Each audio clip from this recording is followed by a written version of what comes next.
मैं आज बात करने वाला हूँ जो गर्मियों की वजह से जो एसी फट रहे हैं उनके बारे में जिक्र करूंगा और उसके बाद डिस्कस करूंगा ये ऐसा क्यों हो रहा है और क्यों फटते हैं। अभी हाल फिलहाल में एक आईएएस ऑफिसर थे, उनके घर का एसी फट गया। तो दिमाग में आता होगा उन्होंने तो बहुत अच्छी क्वालिटी का एसी यूज़ किया होगा, लेकिन वो क्यों फट गया। तो दोस्तों इस बारे में मैं आपको बताना चाहूँगा।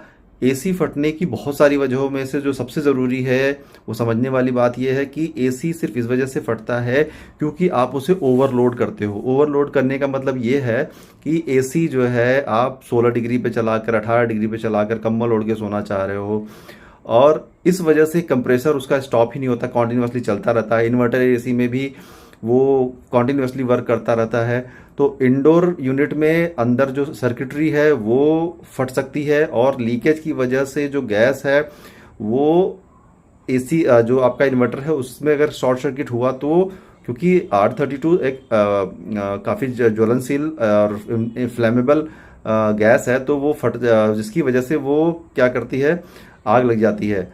और अगर आउटडोर यूनिट है, कॉन्टिन्यूस कंप्रेसर चल रहा है, उसकी वजह से प्रेशर इतना ज़्यादा जनरेट होता है कि कंप्रेसर फट जाता है। तो दोस्तों इसमें एसी कंपनीज तो थोड़ा बहुत हो सकता है क्वालिटी डाउन की हो, लेकिन इतनी क्वालिटी नहीं डाउन कर सकती हैं कि आपके एसी फटे।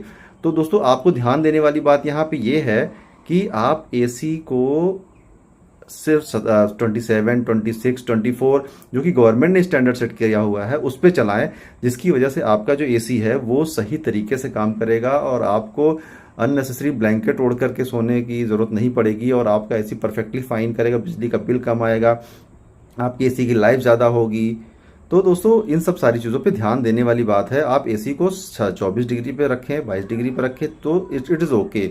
मेरा कहना है तो आप 26-27 पे रखें, जो कि सबसे बढ़िया रहेगा। आपकी एनर्जी एफिशिएंसी बहुत अच्छी आएगी। इन्वर्टर एसी में भी आपका जो एसी का लोड है वो इतना कम हो जाएगा कि आपका बिल ना के बराबर, मतलब एसी के हिसाब से तो ना के बराबर आएगा, और काफ़ी अच्छी परफॉर्मेंस आएगी। तो दोस्तों इन बातों का ध्यान रखने के लिए आप जो है एसी को सही ढंग से ऑपरेट करें।